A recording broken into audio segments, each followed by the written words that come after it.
नमस्कार। आप सबका बहुत बहुत स्वागत है। मेरे सारे पंचायत सचिव अभ्यर्थियों को आपको तहे दिल से धन्यवाद कि आप लोगों ने अब तक इस लड़ाई में हमारा भरपूर सहयोग किया। आर्थिक रूप से, मानसिक रूप से और शारीरिक रूप से भी आप लोगों ने हमारी भरपूर मदद करने का प्रयास किया। और आप लोगों ने ये मदद हमारी नहीं बल्कि खुद की और निस्वार्थ होकर किया, निस्वार्थ भावना से किया। इसमें कोई नो डाउट, बिल्कुल कोई भी डाउट नहीं है। लेकिन आज मैं ये वीडियो विशेष करके बनाने का मेरा एक छोटा सा उद्देश्य है कि आप सबको मैं इस बात से परिचित करा दूं कि पंचायत सचिव की बहाली जो है वह रद्द नहीं की गई है। अगर आप लोगों का अंदर ये थोड़ा सा गलतफहमी अगर बचा हुआ है कि रद्द की गई है तो उसे आप लोग दूर कीजिए, दरकिनार कीजिए। पंचायत सचिव की बहाली अभी भी सेफ है।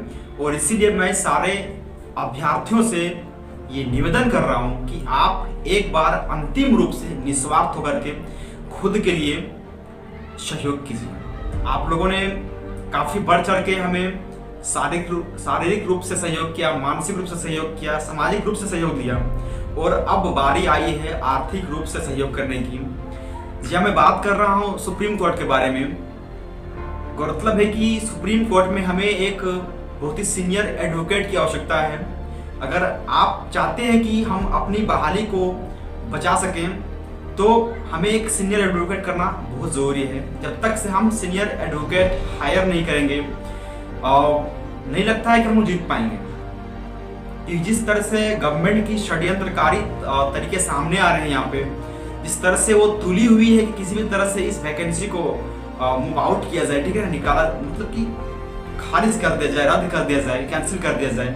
तो उस चीज से, उस समस्या से आपको बाहर लाने के लिए आपको कहीं ना कहीं खुद को सहयोग करना पड़ेगा। और ये सहयोग है, मैं तमाम पंचायत सचिव अभ्यर्थियों से रिक्वेस्ट कर रहा हूं कि आप बिना आपके सहयोग से ये हो ही नहीं पाएगा। देखिए, यहाँ पे आपको आर्थिक रूप से सहयोग कीजिए और इसमें कोई भी आपके लिए मिनिमम और मैक्सिमम अमाउंट का बाउंडेशन नहीं है। आप जितना हो सके मैक्सिमम अमाउंट कीजिए, मिनिमम भी आप जितना कर सकते हैं कीजिए, लेकिन आपको करना ही होगा।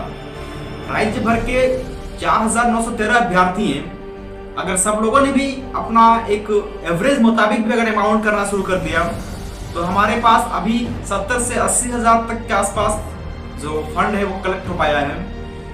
अगर आप लोगों ने फंडिंग किया तो जाहिर सी बात है कि 6 से 7 लाख का जो हमारा बड़ा हैवी अमाउंट का आवश्यकता है वो पूरा हो सकता है। और इसीलिए तमाम अभ्यर्थियों से निवेदन है कि आप कोशिश कीजिए और हम सबका इस योजना में, हम सबका इस रणनीति में अपना महत्वपूर्ण भागीदारी दीजिए। जो लोग अब तक से आंदोलन में सशरीर उपस्थित नहीं हो पा रहे थे, मैं भी उनसे काफी नाराज था और वो कहीं ना कहीं वो भी सोच रहे थे, अपने आप को कोस रहे थे कि हम वहां पे क्यों नहीं पहुंच पा रहे हैं, हम उनकी सहयोग क्यों नहीं कर पा रहे हैं।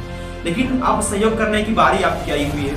आप हमारा सहयोग कर सकते हैं, आप खुद का सहयोग कर सकते हैं। निस्वार्थ होकर के आप सामने आइए और फंडिंग जरूर कीजिए। स्क्रीन पे मैं आपको जो एक अकाउंट नंबर जो गूगल पे, फोन पे जो सामने स्क्रीन पर रन कर रहा है वहां भी आप पे कर सकते हैं। और साथ ही साथ मैं डिस्क्रिप्शन में इनका मतलब मैं आपको अकाउंट नंबर शेयर कर दूंगा, आप वहां से जाकर के आप पेमेंट कर सकते हैं। और उसके बाद भी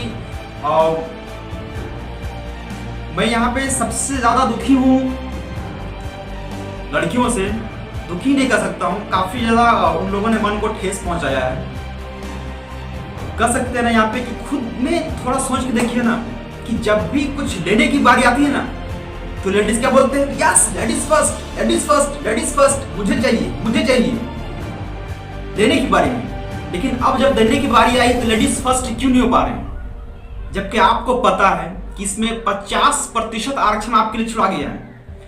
50% आरक्षण का मतलब समझ रहे हैं आप ना? आपको ये समझना होगा कि 50% आरक्षण का मतलब कि पूरे राज्य भर की जितनी भी लड़कियां हैं, जितनी भी लड़कियां पास की हैं, डेफिनेटली है कि उनका सिलेक्शन हो ही जाएगा। लेकिन लड़कों के साथ ये समस्या है कि किसका सिलेक्शन होगा किसी को नहीं पता है। लेकिन उसके बाद भी लड़कियां आज पीछे हट रही हैं। क्यों भाई? आप तो बोलते थे ना फोन करके, बहुत ज्यादा हमेशा बोलते थे, सिंपैथी गेन करते थे, कि मैं नहीं यहाँ पर ही हूँ, मेरे साथ ये प्रॉब्लम है, दिस प्रॉब्लम, दैट प्रॉब्लम, बहुत सारे आप लोगों ने प्रॉब्लम गिनवाया और हम लोगों ने उस प्रॉब्लम को एक्सेप्ट भी किया। लेकिन अब आपके पास प्रॉब्लम नहीं होना चाहिए।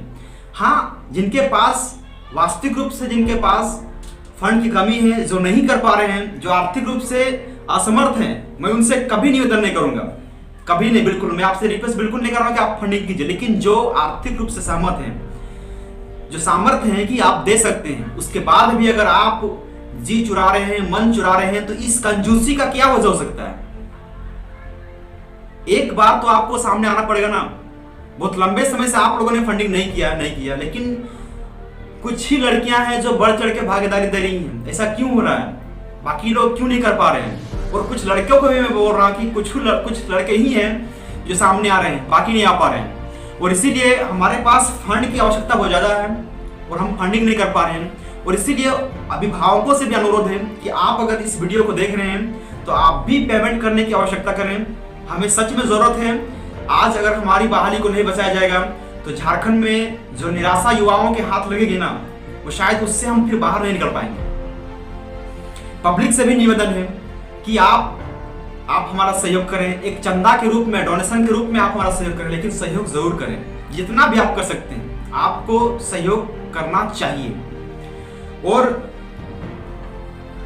यहां पे मैं बेसिकली जो बोलना चाहूंगा, बहुत शर्म की बात है, मैं उन अभ्यर्थियों के बारे में यहाँ पे कुछ कड़वे शब्द बोलने जा रहा हूँ जो लगातार अपने आप को इस चीज से परहेज करते आ रहे हैं। मैं बात करना चाह रहा हूँ आईआरबी के स्टूडेंट से। जो आईआरबी बटालियन के जितने भी स्टूडेंट घुसे इस बार, जितने भी लगभग 350 के आसपास पंचायत सचिव अभ्यर्थी उसमें हैं, क्या वो किस दिन का इंतजार कर रहे हैं? आप हमेशा एक्सक्यूज करते हैं कि गुलाम भाई नहीं आ पाएंगे, ड्यूटी है, सरकार के आदमी हैं, हम सामने नहीं आ पाएंगे। लेकिन अब तो कम से कम शर्म करो अपने आप में, अब तो सहयोग कीजिए। इस समय आप लोग लगातार कमा रहे हो, कितने पैसे अब तक से आप लोग कमा चुके होंगे, उसमें से आप छोटा सा भी अगर 0.0001% भी अगर आप दीजिएगा ना, तो भी इस बहाली में बहुत बड़ा अमाउंट होगा हम लोग के लिए। क्यों नहीं दे पा रहे हैं? थोड़ा सा भी आप लोगों में, हम लोगों को दया नहीं आता है कि हम लोग बेरोजगार अभ्यर्थी कहां से हर बार 10 से 12 बार जो फंडिंग करने का हम लोग को जो विवश हुए, कहां से किस तरीके से हम लोगों ने फंडिंग किया, कैसे पैसे का अरेंज किया, थोड़ा सा भी आप लोगों ने सोचा है? और इसीलिए आईआरबी के स्टूडेंट्स में निवेदन कर रहा हूं कि आप इसमें हमारा सहयोग कीजिए। हम लोग बेरोजगार स्टूडेंट हैं, हमारे पास कोई भी सोर्स ऑफ इनकम नहीं है, एकदम बिल्कुल नहीं है। और इसीलिए आपसे निवेदन कर रहा हूं, आप लोगों से निवेदन कर रहा हूं कि आईआरबी के सारे स्टूडेंट अगर इस फंडिंग में सहयोग करेंगे तो मुझे उम्मीद है कि हमारा जो ये विज्ञापन है, इसे हम सुप्रीम कोर्ट में प्रमुखता के साथ और बहुत ही मजबूती के साथ लड़ करके वापस ला सकते हैं। आप जो वेट कर रहे हो ना बैठ बैठ के कि पंचायत सचिव की बहाली आएगी, आईआरबी छोड़ेंगे और इसमें ज्वाइनिंग करेंगे, वो सपना धरा का धरा ही रह जाएगा अगर आज आप सहयोग नहीं कर पाएंगे तो। एक छोटा सा अमाउंट भी तो मांग रहे हैं आपसे ना, थोड़ी ना बहुत बड़ा अमाउंट मांग रहे हैं, बस एक छोटी सी अमाउंट आप जरूर पूरा कीजिए। मैं आपसे उम्मीद करता हूं, मेरे शब्द काफी कड़वे हो सकते हैं लेकिन दिल की बात सामने आ रही है, वास्तविकता हो रही है। हम लोग अरेंज नहीं कर पा रहे हैं, पिछले लगातार 1 महीने से प्रयास कर रहे हैं और मात्र 80,000 उठा पाए हैं, तो दुख की बात है ना। आप जैसे बड़े भाइयों के होते हुए भी हम लोग को इतना झेलना पड़ रहा है, इतना सहना पड़ रहा है, तो कहीं ना कहीं दुख है हम में। मैं ज्यादा इस वीडियो को बड़ा नहीं करना चाह रहा हूं, बस सबसे निवेदन है कि जो इस वीडियो को देख रहे हैं, आप सबसे अनुरोध है कि आप फंडिंग करने का प्रयास कीजिए। मैं नीचे डिस्क्रिप्शन में आप लोग को अकाउंट नंबर शेयर कर दूंगा, फोन पे नंबर, गूगल पे नंबर जो भी है मैं शेयर कर दूंगा, और लिंक मैं आपको स्क्रीन में भी दे दूंगा। आप जरूर उस स्क्रीन पे आप डोनेशन कीजिए। आपका सहयोग, आपका एक छोटा सा सहयोग हमारे लिए बहुत बड़ा उपलब्धि हो सकती है, हमारे लिए बहुत बड़ा दुआ हो सकती है। दोस्तों, अगर किसी को मेरी बात बुरा लगी है तो दिल से मैं इसको क्षमा मांग रहा हूँ, सॉरी बोल रहा हूँ, लेकिन आप हमारी मदद कीजिए। आपसे हमें बहुत उम्मीद है। आप सबका बहुत बहुत धन्यवाद।